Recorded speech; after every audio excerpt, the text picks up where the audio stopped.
लड़ाई में देखिए एक चीज होती है जिसको हम बोलते हैं इंफॉर्मेशन वॉरफेयर। इंफॉर्मेशन वॉरफेयर का मतलब ये होता है कि आप बहुत सारी इंफॉर्मेशन गुमराह कर रहे हैं लोगों को, अपने या दुश्मन को, पर सच्चाई भी जरूरी होती है। आज ईरान क्या कर रहा है वो सच्चाई का बता रहा है, कुछ भी होता है वो फौरन बता देते हैं। इजराइल छुपा रहा है, इजराइल ने पूरी सेंसिटिव करी हुई है।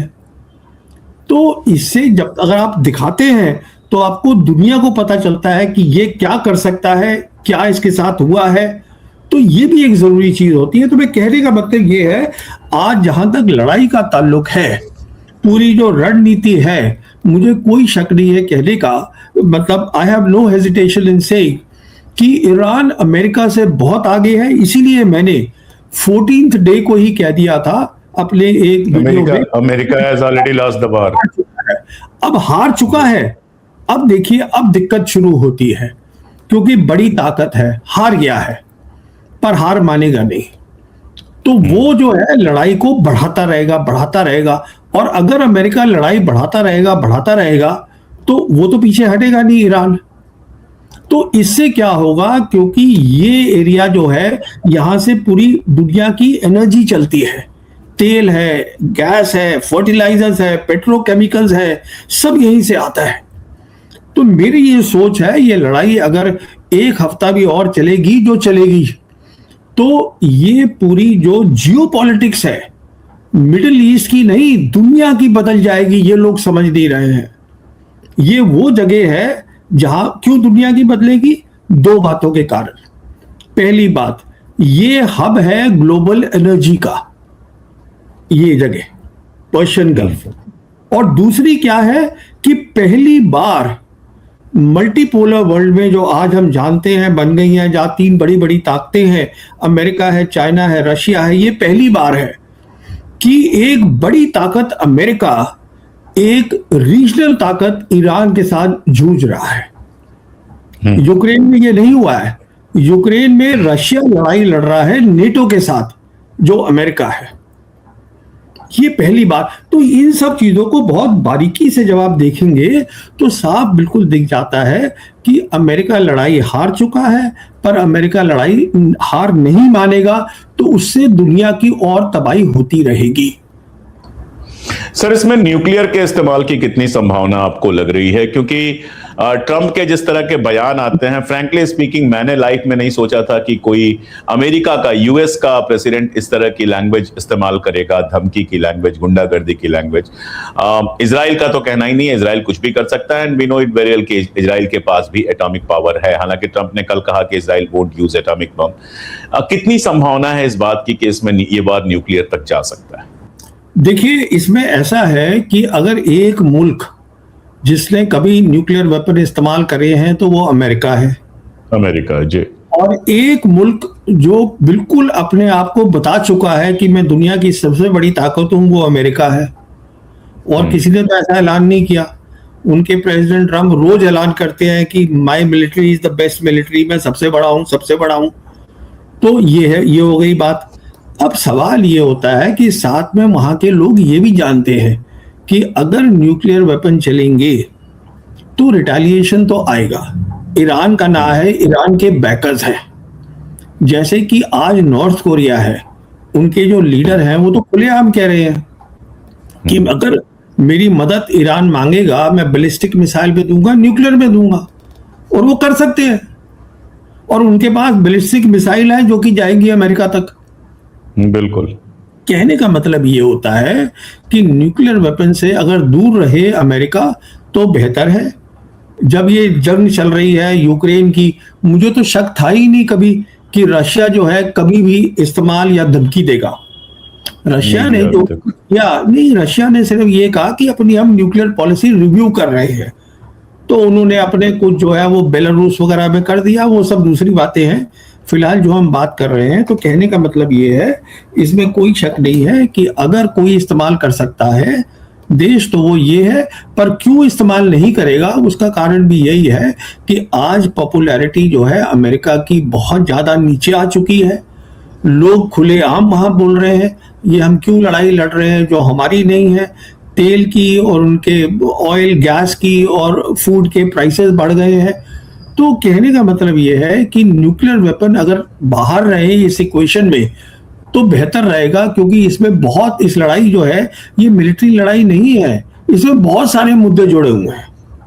तो ये है सारी बात। इंडिया को सर कैसे देखते हैं? मतलब मेरे लिए यह बहुत आश्चर्यजनक था। मैं इंटरनेशनल में थोड़ा सा इंटरेस्ट रखता हूं, तो मेरे लिए बहुत आश्चर्यजनक था कि जब पूरा जंग का माहौल बना हुआ था उस समय प्राइम मिनिस्टर वहां जाते हैं।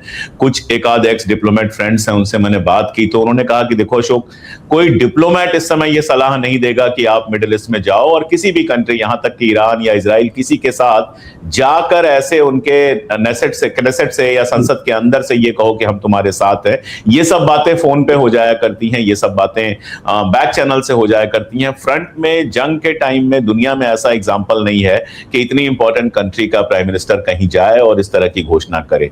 तो और आपने देखा है, हम सब देख रहे हैं कि धीरे धीरे पिछले 10 सालों में, 12 सालों में हम प्रो अमेरिका, प्रो इजराइल लगातार होते चले गए हैं, जबकि ट्रेडिशनल जो हमारी डिप्लोमेसी रही है उसमें मिडिल ईस्ट की कंट्रीज के हम करीब रहे हैं। ईरान के साथ भी हमारे बहुत अच्छे रिश्ते रहे हैं और सबके बावजूद एक न्यूट्रलिटी हम मेंटेन करते रहे हैं वार लाइक कंडीशन में, चाहे वो कोरिया वार रहा हो जब हम नए नए आजाद हुए थे, या उसके बाद भी अमेरिका ने इतने सारे अटैक किए हैं। हमने अक्सर न्यूट्रलिटी की बात की है और पीस की बात की है, लेकिन इस बार जो पूरा था हमारा हस्तक्षेप था, इजराइल जाके जिस तरह से बोलना था, वो एकदम एक कैंप में बैठ जाना था। और उसके बाद से फिर आप देखिए स्ट्रेट ऑफ हॉर्मुज को खुलवाने के लिए बात हो रही है, नहीं हो रही है, इसको लेकर तमाम सारी बातें हुई। बीच में यह आया कि प्राइम मिनिस्टर ने वहां के राष्ट्रपति से बात करके, पजेश्कियन से बात करके ट्वीट किया, फिर किसी से बात करके। तो समझ में नहीं आ रहा है कि ये पॉलिसी में जो 360 डिग्री जो पूरी पॉलिसी घुमाई गई है, इसके पीछे क्या है? आप इसको कैसे देख पा रहे हैं? जी देखिए, ये बहुत सीधी सी बात है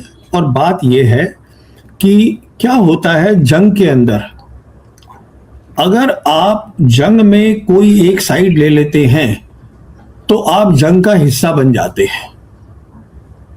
उसके बाद जो हम बोलते हैं ना स्ट्रेटेजिक ऑटोनॉमी, हमारी स्ट्रेटेजिक हेजिंग, उसका कोई अहमियत नहीं रहती।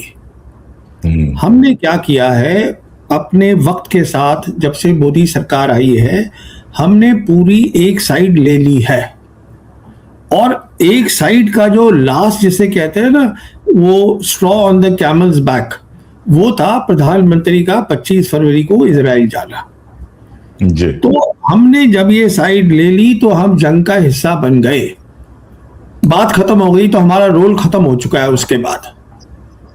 पहली बात तो ये है। और यही बात जो है, ये एक ईरानियन है जिनका नाम है मोहम्मद, बहुत प्रोफेसर है वो ईरान में। हाँ जी। बहुत समझदार इंसान है और बहुत समझदारी की बातें करते हैं, मैंने सुना है उनको। तो उन्होंने ये कहा है कि इंडियन प्राइम मिनिस्टर का वहां जाना एक बहुत गलत, इट वाज अ मिसकैलकुलेशन, एक बहुत गलत स्टेप था। वो इसीलिए उन्होंने कहा है कि हम क्या, देखिए ईरान जो है ये बिल्कुल क्लियर था कि ये लड़ाई जब लास्ट ईयर जब 12 डे वॉर हुई है, उसके बाद ये क्लियर था कि किसी ना किसी तरीके से नेतन्याहू ट्रंप को लड़ाई में ले आएगा। तो हमने उससे कोई नसीहत सीखी ही नहीं और हमने अपनी साइड, हम किस साइड पे हैं वो बता दिया है। अब हमारा रोल जो है इस लड़ाई में, अब हम कुछ भी बोलते रहे हम मीडिएटर बन सकते हैं, आप मीडिएटर भी नहीं बन सकते क्योंकि आपने साइड चुन ली है, आप कैसे बन जाएंगे मीडिएटर? तो ये दिक्कत है सारी। तो फॉरेन पॉलिसी का जहां तक हमारा ताल्लुक है, इतना इंपॉर्टेंट रीजन, देखिए मैं आपको एक बात और बताना चाहता हूं, आज की मल्टीपोलर वर्ल्ड में यूरेशिया जिसको हम बोलते हैं, वो एक बहुत इंपॉर्टेंट डिसाइसिव रोल प्ले करेगा और यूरेशिया के अंदर वेस्ट एशिया सबसे इंपॉर्टेंट है। और हमने जाके वेस्ट एशिया में साइड लेने से अपना एक बहुत बड़ा नुकसान किया है, geopolitically, economically, militarily and as well as in terms of foreign policy. तो मुझे समझ में नहीं आता है कि कौन सलाहकार है प्रधानमंत्री के, पर चलिए वो उनकी सोच है, उसमें हम क्या कर सकते हैं। तो दिक्कत ये कुछ नहीं है जी। एक चीज सर समझ में नहीं आती है कि लास्ट टाइम जो आप 12 रोजा जंग की बात कर रहे थे, 12 डेज वार की बात कर रहे थे, या इस बार वार शुरू होती है और इंपॉर्टेंट लोगों को बड़े आराम से इजराइल टारगेट कर लेता है। लास्ट टाइम भी कई सारे साइंटिस्ट को, कई सारे सीनियर लीडर्स को, इस बार अली खामनेई साहब को मार दिया, उसके बाद अली लारिजानी साहब को मार दिया, और भी 3-4 मिनिस्टर्स को मार दिया, सीनियर ऑफिसर्स को मार दिया। कोई अपनी बेटी के घर में था, कोई अपने घर में था, कोई किसी जगह पे था। इससे एक बात तो समझ में आती है कि मोसाद के एजेंट्स ईरान में हैं और वो बिल्कुल सही लोकेशंस दे रहे हैं जहां पर हिट किया जा रहा है। तो ये जो मोसाद ने अपना पूरा का पूरा एक तंत्र खड़ा किया हुआ है ईरान के अंदर, इसके पैरेलल आपको मिडिल ईस्ट में या फिर इजराइल के अंदर ईरान का कोई ऐसा तंत्र दिखाई देता है? क्योंकि ये कहा जा रहा है कि ईरान ने भी काफी लोगों को मारा है, लेकिन इजराइल अभी बता नहीं रहा है। और कई सारे हिट्स तो मैं खुद एनालाइज कर रहा था, मैं देख रहा था, तो मुझे लग रहा था कि नहीं, ये हिट ऐसी जगहों पर नहीं किए गए हैं जहां लोग रहते हैं, ये हिट बहुत सोच समझ के किए गए हैं, इनके टारगेट रहे होंगे। बट रिजल्ट हमारे सामने नहीं आ रहा है क्योंकि सेंसरशिप बहुत ज्यादा है। बट मोसाद का जो इतना बड़ा जाल है, ये बेहद खतरनाक है। ईरान इसका मुकाबला कैसे करेगा? देखिए, मोसाद, CIA, MI6 ये सब है वहां पर, सिर्फ मोसाद नहीं है। ओके। और ये जो इजराइल है, मैंने हमेशा इस बात को, आई बिलीव दिस, मैं मानता हूं इस बात को, इजराइल कोई बड़ी मिलिट्री ताकत नहीं है। इजराइल जो है वो यही काम करता है, कहीं गाजा में जाके जेनोसाइड कर दिया और यहां पर जो है ये मार दिया, असैसिनेट कर दिया। तो इनका सिर्फ काम यही है। ये हिंदुस्तान में लोग हैं जो सोचते हैं कि जो इजराइल है मिलिट्री ताकत है। इजराइल मिलिट्री ताकत नहीं है। अगर मिलिट्री ताकत होता तो 12 दिन की जब लड़ाई हुई थी जून 2025 में, तो 12वें-11वें दिन ट्रंप को लड़ाई में नहीं लाते कि साहब आके लड़ाई बंद करवा दो। तो एक तो ये बात है। दूसरी बात ये है कि देखिए, ईरान के लिए ये एक वॉर ऑफ सर्वाइवल है, जिसका मैंने ये मतलब बताया आपसे कि जब किसी के लिए वॉर ऑफ सर्वाइवल होती है तो वो बहुत सारा पेन या दर्द ले सकता है और वो उसके लिए तैयार है। तो इसको वो सिर्फ थोड़ा कंट्रोल कर सकते हैं, पर क्योंकि ये एक नेटवर्क होते हैं जो बहुत डेकेड्स के बने हुए हैं, ये जो लोग वहां घुसे हुए हैं वही भाषा बोलते हैं, वैसे ही दिखते हैं, वैसे ही चलते हैं, तो पता नहीं है कौन कहां पर क्या है। तो आप इसको थोड़ा सा कंट्रोल कर सकते हैं, पर ये कहना कि हम बंद कर देंगे, अगर ईरानियत भी जानते हैं इस बात को, वो भी जानते हैं।